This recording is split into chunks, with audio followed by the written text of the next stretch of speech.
تو امام اہل سنت رحمۃ اللہ علیہ نے ارادۃ الادب میں اس کی پوری تفصیل بیان کی ہے کہ بعض احکامات میں صدات کا فرق موجود ہے، شریعت ان کے لیے لاگو نہیں ہے۔ ناسبیرا بغض تو سوئے جہنم راہ نمود، رافضی از حب کاذب در سقر در آمدہ۔ امام احمد رضا خان محدث بریلی رحمۃ اللہ تعالی علیہ کا یہ شعر مولا علی مطلع شیر خدا کرم اللہ تعالی وجہ الکریم کی حدیث کا گویا یہ ترجمہ ہے، جو حدیث مختلف متعدد کتب احادیث میں موجود ہے۔ امام احمد بن حنبل نے اپنی کتاب فضائل الصحابہ میں، اور امام ابن ابی العاصم نے اپنی کتاب کتاب السنہ حدیث نمبر 983 اور 986 اس کو بیان کیا، اور حدیث بھی صحیح درجے کی ہے کہ مولا علی مطلع شیر خدا رضی اللہ تعالیٰ عنہ فرماتے ہیں کہ ایک قوم کو میری محبت جہنم لے جائے گی، لا یحبنی قوم، فرماتے ایک قوم مجھ سے محبت کرے گی حتیٰ کہ میری محبت ان کو جہنم لے جائے گی، اور ولا یبغضنی قوم حتیٰ یدخلوا النار فی بغضی، اور ایک قوم مجھ سے بغض رکھے گی حتیٰ کہ ان کو میرا بغض جہنم میں لے جائے گا۔ اور یہ روایت مضمون کے اعتبار سے سنی شیعہ دونوں کتابوں میں موجود ہے، اور نہج البلاغہ میں بھی اس کا مضمون موجود ہے کہ جو مولا علی رضی اللہ تعالیٰ عنہ کی محبت میں غلو کریں گے وہ بھی جہنم میں جائیں گے، اور جو مولا علی رضی اللہ تعالیٰ عنہ کے ساتھ بغض و عداوت رکھیں گے، بغض و عداوت جو ہے ان کو جہنم لے جائے گا۔ بحمد تعالیٰ اعلیٰ حضرت امام احمد رضا بریلوی رحمۃ اللہ علیہ نے اسی حدیث کا ترجمہ کر کے بیان کر دیا اور کہا کہ ناسبیرا بغض تو سوئے جہنم راہ نمود، کہ اے مولا علی ناسبی کو آپ کا بغض جہنم میں لے جائے گا، ورافضی از حب کاذب در سقر در آمدہ، اور رافضی مولا علی کی محبت میں چونکہ جھوٹا ہے اور جھوٹی محبت کی وجہ سے وہ بھی جہنم میں جائے گا۔ اللہ کے فضل و کرم سے اہل سنت و جماعت کا عقیدہ اور مسلک رافضیت و خارجیت اور ناسبیت دونوں سے بحمدہ تعالیٰ پاک ہے۔ ہمارے عقیدے میں نہ تو رافضیت و ناسبیت کی کوئی گنجائش ہے، ناسبیت سے بھی ہمارا عقیدہ بالکل بری ہے، اور رافضیت سے ہمارا عقیدہ بالکل بری ہے۔ قرآن مجید، احادیث طیبات، صحابہ اکرام رضی اللہ تعالیٰ عنہ کے اقوال اور ائمہ مجتہدین صوفیہ اور اولیاء اللہ کے ارشادات و تصریحات سے بحمد تعالیٰ یہ ساری چیزیں اللہ کے فضل و کرم سے ہمارا مسلک اہل سنت کا بالکل واضح ہے۔ اور 14ویں صدی میں ہمارے اہل سنت و جماعت کے امام جنہوں نے صحابہ کے ناموس کا بھی تحفظ کیا اور جنہوں نے اہل بیت اطہار اور سادات کرام کی ناموس کا بھی تحفظ کیا، امام احمد رضا خان بریلوی رحمۃ اللہ تعالی علیہ، انہوں نے صحابہ اکرام رضی اللہ تعالی عنہم کے دفاع میں بھی کوئی کسر باقی نہیں چھوڑی، وہ مسئلہ افضلیت ہو، عدالت صحابہ کا مسئلہ ہو، یا صحابہ اکرام رضی اللہ تعالی عنہ میں سے کسی بھی صحابی کی عظمت اور ناموس کی بات ہے تو امام اہل سنت رحمۃ اللہ تعالی علیہ نے صحابہ اکرام علیہم رضوان کا ڈٹ کے دفاع کیا، اور بالکل اپنی کتابوں میں لکھا کہ اے محب، اے پیارے، اپنے دل کو صحابہ اکرام رضی اللہ تعالی عنہم کی محبت سے مملو کرنا فرض ہے، یعنی اپنے دل کو، اپنے سینے کو صحابہ کی محبت سے بھر لو، تم پر فرض ہے۔ اور جب نبی کریم صلی اللہ علیہ وآلہ وسلم کی آل کی اور سادات کرام کی بات آئی تو وہاں بھی امام اہل سنت رحمۃ اللہ علیہ نے لکھا اور کہا کہ سادات کرام کی حمایت کرنا ہمارا فرض کامل ہے۔ جہاں صحابہ کا دفاع کرنا ہمارا فرض ہے، وہاں نبی کریم علیہ الصلوۃ والسلام کی آل کی اور سادات کرام کی ناموس اور ان کی حمایت کرنا ہمارا کیا ہے؟ فرض ہے۔ اب امام اہل سنت رحمۃ اللہ تعالی علیہ کی ذات اقدس وہ ہیں کہ جنہوں نے ناسبیت و خارجیت اور رافضیت ان کے لیے جتنے چور دروازے تھے وہ امام اہل سنت رحمۃ اللہ علیہ نے بند فرما دیے۔ امام اہل سنت اعلیٰ رحمۃ اللہ علیہ نے ناسبیت و خارجیت کے چور دروازے بھی بند کر دیے اور رافضیت کے چور دروازے بھی بند کر دیے، اور بالکل جو اہل سنت کا صحیح منہج اور عقیدہ اور مسلک تھا اس کو بالکل واضح طور پہ لوگوں کے سامنے بحمد تعالیٰ بیان فرمایا۔ اب اس دور میں جو بھی اس طرح کے نئے طبقات اٹھتے ہیں، اپنے آپ کو نام کا سنی کہیں گے، بعض لوگ ساتھ بریلوی بھی لکھوا دیتے ہیں، لیکن جتنے چور دروازے وہ چاہے ناسبیت و خارجیت کا ہو چاہے وہ رافضیت کے اعتبار سے ہو، وہ تب تک اہل سنت سے جو ہے وہ خروج نہیں کر سکتے جب تک وہ اعلیٰ کا انکار نہیں کرتے۔ اب جتنے لوگ اس طرح کے ہیں وہ پہلے اعلیٰ کا انکار کریں گے، امام احمد رضا بریلوی رحمۃ اللہ کا انکار کر کے تب وہ کوئی نہ کوئی چور دروازہ کھولنے کی کوشش کریں گے. جب تک کوئی اعلیٰ حضرت کو ماننے والا اعلیٰ حضرت رحمۃ اللہ کا صحیح نام لیوا ہے وہ اہل سنت کے عقیدے سے عدول کر ہی نہیں سکتا. نہ وہ ناسبیت کی طرف جا سکتا ہے، خارجیت کی طرف جا سکتا ہے، اور نہ ہی بحمد تعالیٰ رافضیت کی طرف جا سکتا ہے. آج کل سادات کرام کے حوالے سے جو ایک مسئلہ زیر بحث ہے، سادات کرام کے حوالے سے بحمد تعالیٰ اعلیٰ عظیم البرکت رحمۃ اللہ تعالیٰ علیہ نے جو دلائل اور اپنی عقیدت اور محبت اور وارفتگی کے جو جذبات پیش کیے ہیں، بحمد تعالیٰ اس سے بھی بات واضح ہوتی ہے کہ امام اہل سنت رحمۃ اللہ تعالیٰ علیہ حقیقی عاشق اہل بیت اور محب اہل بیت ہیں. آپ نے سادات کرام کی تعظیم اور عزت کے حوالے سے جو اپنے فتاوی جات میں باتیں لکھی ہیں اور جو اپنے نظریات اور عقائد لکھے ہیں، بحمد تعالیٰ وہ ایک منہ بولتا ثبوت ہے کہ امام احمد رضا بریلوی رحمۃ اللہ علیہ ایک سچے محب اہل بیت بھی ہیں اور سچے محب صحابہ بھی ہیں. اب اس سلسلے میں جو آپ کی تحقیقات ہیں ان کا خلاصہ اور مضمون آپ کے فتاوی جات کے اقتباسات کی روشنی میں انشاءاللہ آج کی گفتگو میں پیش کروں گا. تمہیدی طور پر سب سے پہلے ایک تو حوالہ پیش کروں گا کہ امام احمد رضا بریلوی رحمۃ اللہ علیہ نے اپنی کتاب فتاوی رضویہ شریف کی 23ویں جلد میں ایک مستقل رسالہ لکھا ہے، اراءۃ الادب لفاضل النسب. 23ویں جلد میں تقریباً 50 صفحات سے زیادہ یہ رسالہ ہے، جس میں اعلیٰ حضرت رحمۃ اللہ تعالیٰ علیہ نے سادات کرام کی تعظیم اور احترام اور ان کی عزت کے حوالے سے بڑے تفصیل کے ساتھ آپ نے گفتگو فرمائی ہے، اور پھر مختلف مقامات پہ فتاوی رضویہ شریف میں آپ نے سادات کرام کی تعظیم کے حوالے سے گفتگو کی ہے. بنیادی طور پر خلاصہ یہ سمجھیں کہ ایک ہوتی ہے حسب کی فضیلت اور ایک ہے نسب کی فضیلت. حسب کی فضیلت یعنی اپنا ذاتی کریکٹر، کردار، اپنا علم، تقوی، طہارت، پرہیزگاری، زہد، ورع، یہ انسان کی اپنی ذاتی فضیلت ہے جو اس کی ذات کے اندر پائی جاتی ہے، یہ ہے حسب کی فضیلت. اور ایک ہے نسب کی فضیلت. نسب کی فضیلت یعنی اس کا کسی اعلیٰ اچھے خاندان کے ساتھ تعلق ہے، اس کی نسبت ہے. اب اگر دونوں نسبتیں مل جائیں، یعنی نسبت حسب بھی اور نسبت نسب بھی، یعنی نسبت سوری بھی اور نسبت معنوی بھی، دونوں نسبتیں مل جائیں، حسب کی فضیلت، نسب کی فضیلت، تو یقیناً یہ نور علی نور ہے. ایک سید بھی ہو، نبی کریم صلی اللہ علیہ وآلہ وسلم کی آل پاک سے بھی ہو، اور پھر حضور کی آل ہونے کے ساتھ ساتھ اس کا کریکٹر، کردار، اس کا علم، تقوی، طہارت، زہد، پرہیزگاری وہ بھی اپنے عروج پر ہو، تو یقیناً یہ نور علی نور ہے، دونوں فضیلتیں حاصل ہوگی. لیکن اگر ایک بندے کے پاس دونوں میں سے ایک ایک فضیلت ہے، نمبر ایک پہلے ہم بات کرتے ہیں حسب کی فضیلت، ذاتی اس کا کریکٹر، کردار، علم، زہد، تقوی، طہارت، پرہیزگاری، اور ایک صرف وہ بندہ ہے کہ جس کے پاس صرف نسب کی فضیلت ہے، اس کا ذاتی اس کے پاس وہ فضائل موجود نہیں ہیں. تو ان دونوں میں سے قوی فضیلت کون سی ہے؟ قرآن مجید فرقان حمید کی سورۃ الحجرات کی آیت نمبر 13 میں اللہ رب العزت نے جو ارشاد فرمایا ہے، ان اکرمکم عند اللہ اتقاکم، کہ تم میں سے سب سے زیادہ عزت والا وہ ہے جو سب سے زیادہ متقی ہے، سب سے زیادہ پرہیزگار ہے. تو قرآن مجید نے یہاں حسب کی فضیلت کو بیان کیا کہ جس کے اندر تقوی ہے، جتنا زیادہ تقوی ہے اتنی ہی زیادہ اس کی عزت ہے. اور صحیح بخاری اور صحیح مسلم کی متفق علیہ حدیث ہے، نبی کریم صلی اللہ علیہ وآلہ وسلم نے فرمایا اکرمہم اتقاہم، لوگوں میں سب سے زیادہ فضیلت والا، عزت والا وہ ہے جو ان میں سب سے زیادہ تقوی والا ہے. اور نبی کریم صلی اللہ علیہ وآلہ وسلم کی حدیث ہے صحیح ابن حبان میں 647 نمبر حدیث، ارشاد فرمایا انا اولی الناس بی المتقون، میرے سب سے زیادہ قریبی وہ لوگ ہیں جو زیادہ متقی ہیں. من کانو ہے سو کانو، جو بھی ہوں اور جہاں بھی ہوں، جیسے ہوں، جو زیادہ متقی ہیں، زیادہ پرہیزگار ہیں، وہ میرے زیادہ قریبی ہیں. تو اس حدیث سے بھی حسب کی فضیلت کے قوی ہونے کی بالکل واضح دلیل ملتی ہے.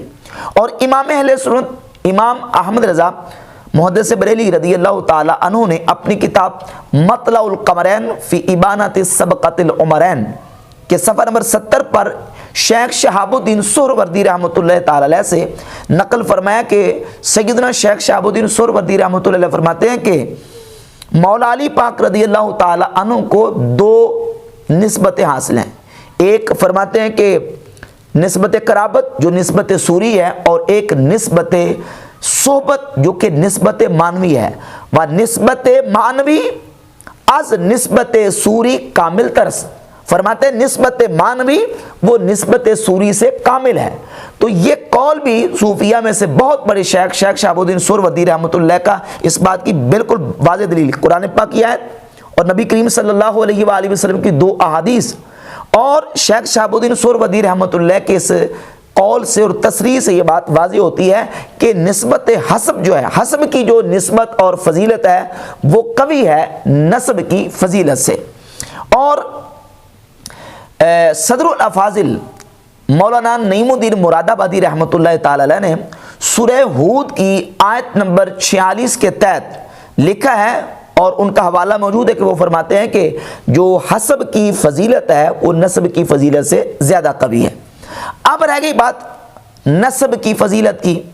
تو یقیناً نسب کی فضیلت اپنی جگہ پہ موجود ہے، اور جب تک نسب متصل ہے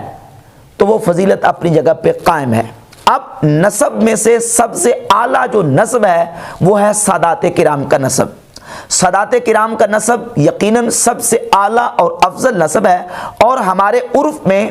سادات یا اشراف ان ہستیوں کو، ان نفوس قدسیہ کو کہا جاتا ہے جو نبی کریم صلی اللہ علیہ وآلہ وسلم کی اولاد ہیں سیدہ فاطمہ الزہرا رضی اللہ تعالی عنہ کی ذات اقدس سے. سیدہ کائنات فاطمہ الزہرا رضی اللہ تعالی عنہ کے بطن اقدس سے جو نبی کریم صلی اللہ علیہ وآلہ وسلم کی جو آگے نسل چلی ہے ان کو سادات یا اشراف کہا جاتا ہے. تو یہ جو ہے ان کا چونکہ تعلق اور نسبت نبی کریم صلی اللہ علیہ وآلہ وسلم کی ذات اقدس کے ساتھ ہے، لہذا ان کی تعظیم اور ان کا احترام اور ان کا مقام جو ہے وہ جاننا اور سمجھنا ضروری ہے. امام اہل سنت رحمۃ اللہ تعالی علیہ نے اس سلسلے میں، اچھا یہاں یہ بات بھی میں عرض کر دوں کہ سید اور سادات کے حوالے سے ہم نے اس پر ایک مستقل پہلے ایک جو نا وہ لیکچر ریکارڈ کروایا تھا کہ سید کون کون، اس پہ میں نے بحمد تعالیٰ سید کے لغوی اور اصطلاحی معانی اور سید کا اطلاق کن کن لوگوں پہ ہوتا ہے اور ہماری جو بحث ہے وہ کس سید کے بارے میں اس کی پوری تفصیلات بیان کی ہیں. قرآن مجید کی آیات، احادیث اور دیگر لغت کے حوالے سے میں نے پیش کیا ہے کہ سید کا اطلاق کن کن لوگوں پر ہوتا ہے. لیکن چونکہ ہمارے ہاں سید کا اطلاق جو ہے اور عرف میں ہمارے ہاں سید سادات جو ہے وہ اشراف وہ سیدہ فاطمہ الزہرا رضی اللہ تعالی عنہا کی اولاد امجاد کو کہا جاتا ہے، اس لیے ہماری بات بھی اسی سلسلے میں ہے. تو امام احمد رضا محدث بریلی رحمۃ اللہ تعالی علیہ نے سادات کے حوالے سے جو اپنے ماننے والوں کو فکر عطا فرمائی ہے، جس طرح ہمارا عقیدہ ہے صحابہ کرام رضی اللہ تعالی عنہم کے حوالے سے ہم ان کی عزت اور احترام کرتے ہیں، لا نذکرہم الا بخیر، ہم ان کا ذکر سوائے بلائی کے نہیں کرتے. اسی طرح سادات کرام کے حوالے سے بھی ہمارا جو عقیدہ ہے وہ امام احمد رضا بریلوی رحمۃ اللہ علیہ نے اپنے فتاوی جات میں مختلف مقامات پہ پیش کیا ہے. اس میں سے چند اقتباسات میں آپ کے سامنے بیان کرتا ہوں. اعلیٰ امام علیہ سنت رحمۃ اللہ فتاوی رضویہ کی جلد نمبر 22 صفحہ نمبر 423 پر لکھتے ہیں کہ سید سنی المذہب کی تعظیم لازم ہے،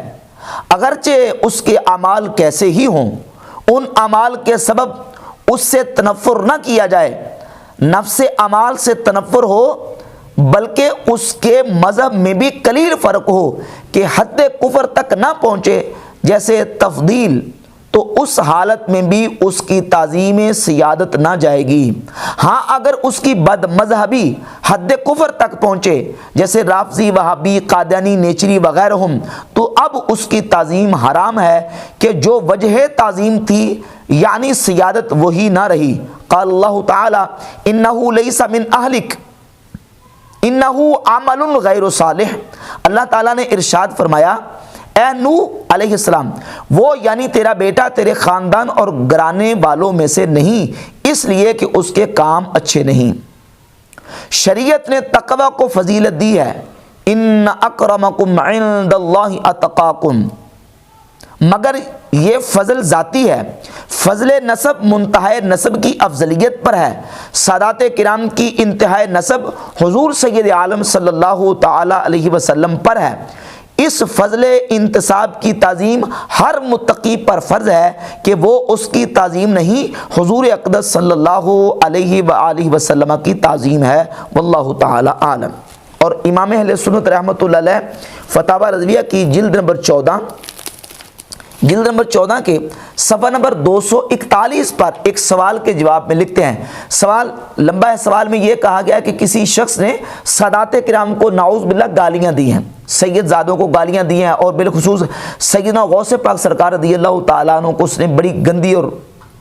غلط قسم کی گالیاں دی ہیں۔ تو امام اہل سنت نے اس کا جواب لکھا، فرماتے ایسے شخص کو از سر نو تجدید اسلام چاہیے، اور اگر عورت رکھتا ہو تو اس سے بعد توبہ و تجدید اسلام پھر نکاح کرے، کہ علماء کرام نے ایسے شخص پر حکم کفر فرمایا ہے۔ مجمع الانہر میں ہے، والاستخفاف بالاشراف والعلماء کفر ومن قال للعالم اویلم اول علوی علیوی قاصدا به الاستخفاف کفرا۔ سادات اور علماء کی بے عزتی کرنا کفر ہے۔ جو شخص تحقیر کے ارادے سے عالم کو اویلم اور علوی کو علیوی کہے وہ کافر ہو جاتا ہے۔ اب دیکھیں اعلیٰ رضی اللہ تعالی عنہ نے ایسے لوگوں کو کس قدر سخت تنبیہ فرمائی جو سادات کرام کی توہین کرتے ہیں اور ان کو گالیاں نعوذ باللہ نکالتے ہیں۔ پھر فتاوی رضویہ میں جلد نمبر 24 صفحہ نمبر 432 پر لکھتے ہیں کہ بالخصوص وہ عالم سید ہیں اور ان کی دشمنی سخت ہلاکت کا سبب ہے۔ اور صفحہ نمبر 433 پر لکھتے ہیں کہ آل پاک کی اطرت اور ان کے حقوق کی تاکید کے متعلق حدیثیں حد تواتر کو پہنچی ہوئی ہیں۔ یعنی سادات کرام نبی کریم صلی اللہ علیہ وآلہ وسلم کی جو آل ہیں ان کی تعظیم، ان کی عزت اور احترام کے حوالے سے حد تواتر تک کا حدیث پہنچی ہوئی ہے، اور سادات کی بے عزتی اور ان کی بے اکرامی اور بے تعظیمی اور بے احترامی کرنا یہ ہرگز کسی مسلمان کے لیے جائز نہیں ہے جب تک ان کی سیادت باقی ہے۔ اور سیادت کب تک باقی ہے؟ جب تک ان کا ایمان اور اسلام باقی ہے۔ اور نسب منقطع نہیں ہوتا مگر کفر کے ساتھ۔ جب تک سید کا عقیدہ کفر تک نہیں پہنچتا تو اس کا نسب منقطع نہیں ہے، لہذا جب نسب منقطع نہیں ہے تو اس کی تعظیم اور اس کا عزت اور احترام بھی باقی ہے۔ کیوں؟ اس لیے کہ اس کا احترام اور عزت نبی کریم صلی اللہ علیہ وآلہ وسلم کی نسبت کی وجہ سے ہے، اور نسبت جب تک باقی ہے تو عزت اور احترام باقی ہے۔ اعلیٰ رحمۃ اللہ تعالی فتاوی رضویہ کی جلد نمبر 29 کے صفحہ نمبر 587 پہ لکھتے ہیں، اور بڑی زبردست عبارت، آپ نے اپنی عقیدت اور محبت کا کس قدر اظہار کیا۔ فرماتے ہیں کہ یہ فقیر ذلیل بحمدہ تعالی حضرات سادات کرام کا ادنا غلام و خاکپا ہے، ان کی محبت و عظمت ذریعہ نجات و شفاعت جانتا ہے۔ اپنی کتابوں میں چھاپ چکا ہے کہ سید اگر بد مذہب بھی ہو جائے تو اس کی تعظیم نہیں جاتی جب تک بد مذہبی حد کفر تک نہ پہنچے۔ ہاں بعد کفر سیادت ہی نہیں رہتی، پھر اس کی تعظیم حرام ہو جاتی ہے۔ اور یہ بھی فقیر بارہا فتویٰ دے چکا ہے کہ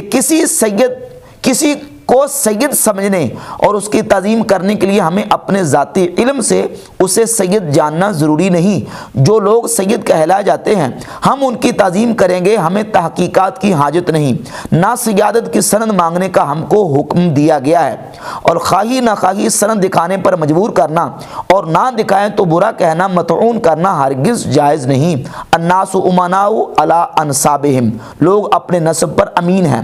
ہاں جس کی نسبت ہمیں خوب تحقیق معلوم ہو کہ یہ سید نہیں اور وہ سید بنے، اس کی ہم تعظیم نہ کریں گے، نہ اسے سید کہیں گے، اور مناسب ہوگا کہ ناواقفوں کو اس کے فریب سے مطلع کر دیا جائے۔ تو اعلیٰ حضرت عظیم البرکت رحمۃ اللہ تعالی علیہ نے بالکل واضح طور پر سادات کرام کی جو تعظیم اور ان کی عزت اور احترام کے حوالے سے اپنا حق ادا کیا، اور واضح طور پر کہا کہ سید جب تک وہ حد کفر تک اس کی بد مذہبی نہیں جاتی، اگر بد مذہب ہی بھی ہو جائے اور قلیل بد مذہبی اس کے عقیدے میں ہو تو فرماتے تب بھی اس کی تعظیم کی جائے گی۔ باقی رہ گی یہاں ایک ضروری بات، وہ یہ کہ تعظیم کی جائے گی، لیکن تعظیم کا مطلب یہ نہیں ہے کہ تعظیم کے ساتھ ساتھ اس کو جو نا وہ دینی مقتدا بھی بنا لیا جائے، بلکہ جب بات آئے گی مقتدا کی، جب بات آئے گی پیر کی، شیخ طریقت کی اور امامت کی، تو جو شریعت نے معیار قائم کیا ہے پیری کا اور شیخ طریقت کا اور امامت کا، مصلی پہ کھڑا کر کے ہم نے اس کے پیچھے نماز پڑھنی ہے، تو اگر وہ شریعت کے معیار پر پورا اتریں گے تو ان کو اس منصب پہ کھڑا کیا جائے گا، اگر شریعت کے معیار پر پورا نہیں اترتے تو ان کو اس پہ کھڑا نہیں کیا جائے گا۔ تعظیم اپنی جگہ پہ، ان کی کوئی بے احترامی، بے عزتی یا ان کی اکرام کے خلاف کوئی بات ہم نہیں کریں گے، لیکن جو شریعت نے جو منصب رکھا ہے اس منصب کی جو شرائط ہیں، جب تک شرائط نہیں پائی جائیں گی تو اس سید کو اس منصب پہ کھڑا بھی نہیں کیا جائے گا۔ اور اس سلسلے میں ایک ضروری بات جو اعلیٰ امام اہل سنت رحمۃ اللہ علیہ نے اراۃ الادب لفاضل النسب میں تحریر فرمائی ہے اور اس پر روایات اور باقاعدہ اس پر دلائل قائم کیے ہیں کہ سادات کرام اور دیگر لوگوں میں کچھ احکامات کا فرق موجود ہے۔ یہ بات تو درست ہے کہ سادات کرام جو ہیں ان کے لیے کوئی الگ شریعت نہیں ہے، وہ بھی اسی شریعت کے مکلف ہیں، لیکن اسی شریعت میں ان کے لیے کچھ چیزوں کی تخصیص اور خصوصیات موجود ہیں، جس طرح بخاری مسلم کی متفقن علیہ حدیث ہے کہ کریموں کی غلطیوں سے درگزر کرو، یعنی ایک وہ غلطی جو عام بندہ کرتا ہے اور وہ اس پر جو ہے نا وہ تعزیر لازم آتی ہے، لیکن وہی غلطی اگر کوئی کریم اور معزز شخص کرتا ہے تو حدیث میں حکم موجود ہے کہ اس سے درگزر کرو۔ تعزیر اگر لگتی بھی ہے تو درگزر کرو، ہلکی پھلکی ڈانٹ ڈپٹ کر کے اس کی اصلاح کر کے اس کو چھوڑ دو، اس پر تعزیر نہ لگاؤ۔ حدود کا مسئلہ اپنی جگہ پہ ہے، حدود تو ظاہر ہے کہ سب پہ برابر ہیں، لیکن جب تعزیر کی بات آئے گی تو فرمایا کہ تعزیر کے سلسلے میں جو کریم ہیں، معززین ہیں، ان کی لغزشوں سے درگزر کرو۔ اسی طرح قریش کے بعض جو ان کی تخصیصات ہیں، بنو ہاشم کی بعض تخصیصات ہیں، سادات کرام کی معزز لوگوں کی بعض تخصیصات موجود ہیں، تو امام اہل سنت رحمۃ اللہ علیہ نے اراۃ الادب میں اس کی پوری تفصیل بیان کی ہے کہ بعض احکامات میں سادات کا فرق موجود ہے، شریعت ان کے لیے الگ نہیں ہے، شریعت وہی ہے، لیکن اسی نبی کریم علیہ الصلوۃ والسلام کی شریعت میں قریش کے لیے، بنو ہاشم کے لیے اور سادات کے لیے کچھ احکامات الگ سے اپنے ان کا فرق موجود ہے۔